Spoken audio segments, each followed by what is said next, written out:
Assalamualaikum warahmatullahi wabarakatuh. Bismillah walhamdulillah wassalatu wassalamu ala rasulillah wa ala alihi wa sahbihi wa mawalah amma ba'du. Kaum muslimin wal muslimat rahimakumullah dimanapun anda berada. Dalam kesempatan ini saya akan menyampaikan salah satu hadis Rasulullah SAW yang berkaitan dengan orang-orang yang diharamkan masuk surga. Rasulullah SAW bersabda, maktubun ala babil jannati anti haramun alal bakhili wa mani'iz zakati waddayusi. Yang artinya maktubun, tertulis ala babil jannati, di pintu surga, yaitu kalimat anti haramun alal bakhil, yang artinya engkau surga haram alal bakhil, bagi orang-orang yang bakhil, bagi orang-orang yang pelit. Kalau kata orang Sunda, koret. Jadi orang bakhil yang pertama adalah orang bakhil, nah itu diharamkan masuk surga. Lalu siapakah orang bakhil? Orang bakhil adalah orang-orang yang tidak mau mengelurkan tangannya untuk membantu orang lain. Nah itu namanya bakhil. Dan dalam hadis yang lain dijelaskan bahwasanya al-bakhilu ba'idun minallah wa ba'idun minan nas wa ba'idun minal jannah wa qaribun minan nar. Yang artinya orang bakhil itu ba'idun, jauh, ya. Ba'idun, sangat jauh dari Allah, sangat jauh dari surga, sangat jauh dari manusia, qoribun minanar, tapi sangat dekat dari neraka. Nah itulah orang bakhil, ya. Yang di atas pintu surga ada tulisan, ini sabda Rasulullah SAW, anti haramun alal bakhil,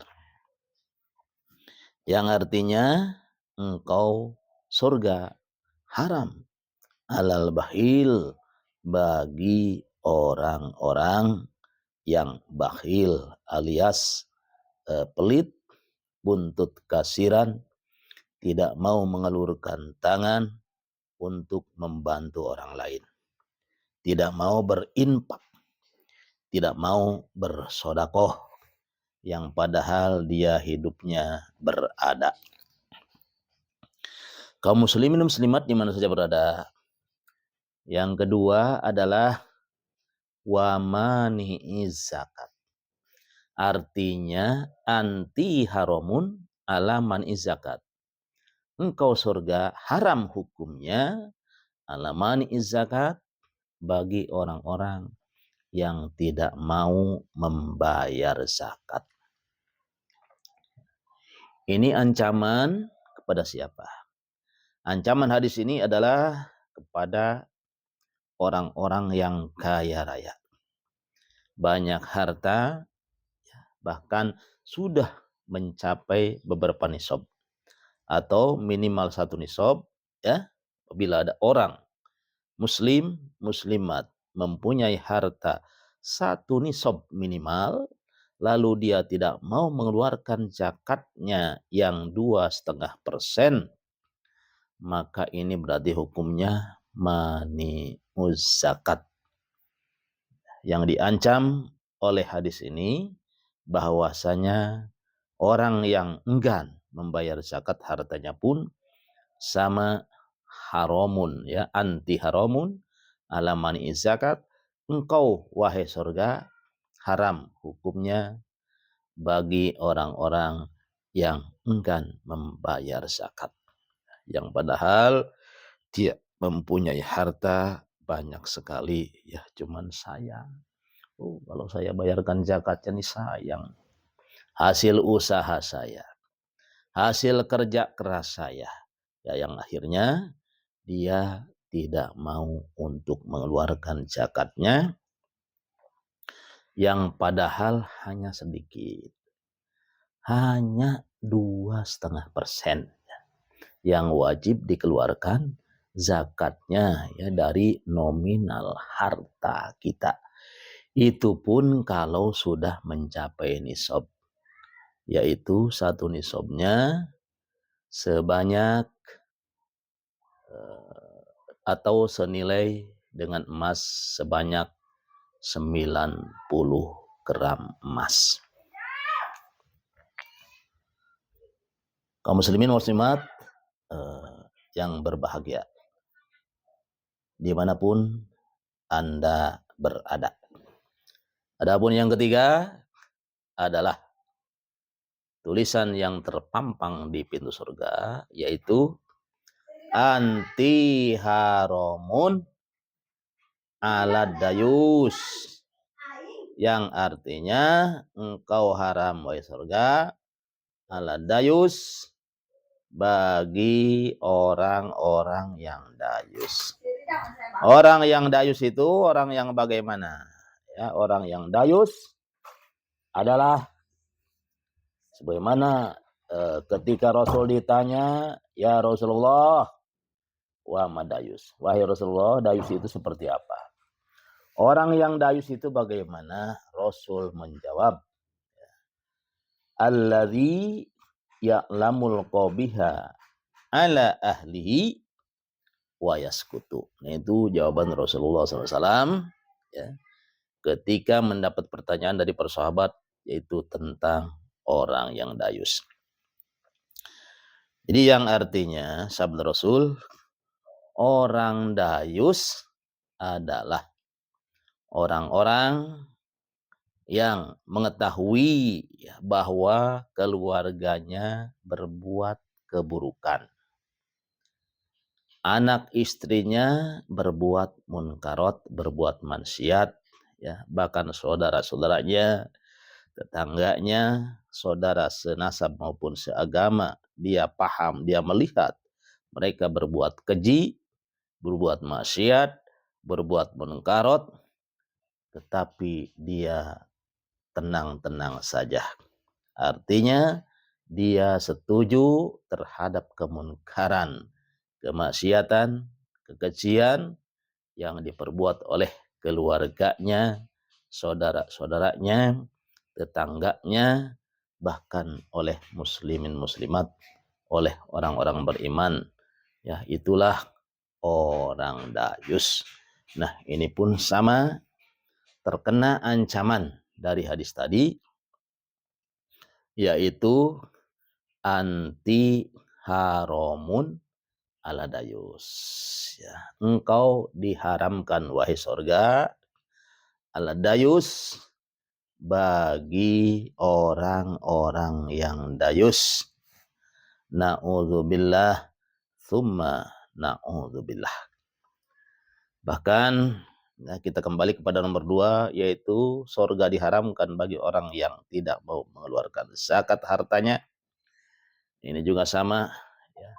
Allah jelaskan dalam akhir surat Al-Munafikun. Qala ta'ala wa anfiqu mimma razaqnakum min qabli ayyatiya ahadakumul maut. Ayyatiya ahadakumul maut fayaqula rabbi laula akhartani ila ajalin qarib fa'asaddaq wa kum minas sholihin wallahu a'lam bishawab. Yang artinya wangfiku, dan infakkanlah di dalam membayar zakat ya, sebagian daripada rezeki yang telah kami berikan kepadamu. Mimma razaqnakum ya. Jadi kalimat ini perintah membayar zakat. Wa anfiku ya adalah kalimat bil amar. Allah memerintahkan supaya orang-orang kaya membayar zakat hartanya. Wa anfiqu mimma razaqnakum ya, daripada sebagian rizki yang telah kami berikan kepadamu min qabli ayatia ahadakumul maut, sebelum maut datang kepada salah seorang kamu. Nanti kalau maut sudah datang kepada salah seorang kamu, fayaqula rabbi laula akhartani ila ajalin qarib. Dia akan memohon kepada Allah Subhanahu wa taala, merengek-rengek kepada Allah Subhanahu wa taala, fayaqula rabbi laula akhartani, wahai Tuhanku, tolong tunda kematianku sebentar saja. Tangguhkan kematianku ini sebentar saja, wahai Tuhanku. Ila ajalin qarib, jangan lama-lama. Fasaddaqa wa kum minas sholihin, supaya aku dapat bersedekah, supaya aku dapat berinfak di dalam membayar zakat hartaku ya Rob. Wa kum minas sholihin, dan supaya aku termasuk orang-orang yang soleh. Ibnu Abbas radhiyallahu anhu menjelaskan bahwasanya ya, setiap orang yang kaya, hartanya banyak, tetapi dia tidak mau membayar zakat dan tidak mau melaksanakan ibadah haji, maka itu nanti ketika syakaratul maut dia akan merengek-rengek, memohon, meminta kepada Allah supaya kematiannya ditunda.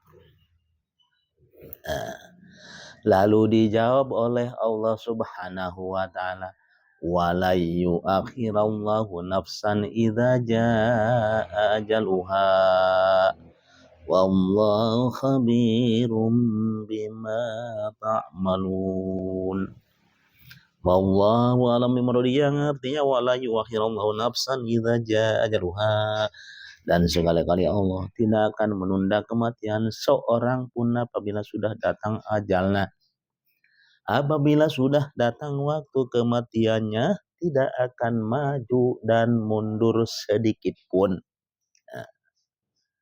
Wala yuakhirullahu nafsan idza jaa, wallahu khabirum bima ta'malun, dan Allah khabir, maha waspada, maha melihat, maha mengetahui bima ta'malun, terhadap apa-apa yang kamu semua kerjakan. Bukan hanya waspada, bukan hanya mengetahui, bukan hanya mendengar, tapi ujung-ujungnya akan membalasnya di mana? Di hari kiamat nanti. Makanya kaum muslimin muslimat di mana saja berada, ya, dengan adanya ancaman ini, baik dalam hadis maupun dalam Al-Quran, maka kita harus berhati-hati, harus berusaha semaksimal mungkin bagaimana caranya supaya tidak terjerumus kepada hal-hal yang dilarang oleh Allah Subhanahu wa taala, dan usahakan semaksimal mungkin jangan sampai kita meninggalkan apa yang diperintahkan oleh Allah Subhanahu wa taala kepada orang-orang beriman, terutama sekali yang wajib, lebih bagus lagi dengan yang sunnah ya. Kaum muslimin muslimat di mana saja berada yang saya hormati.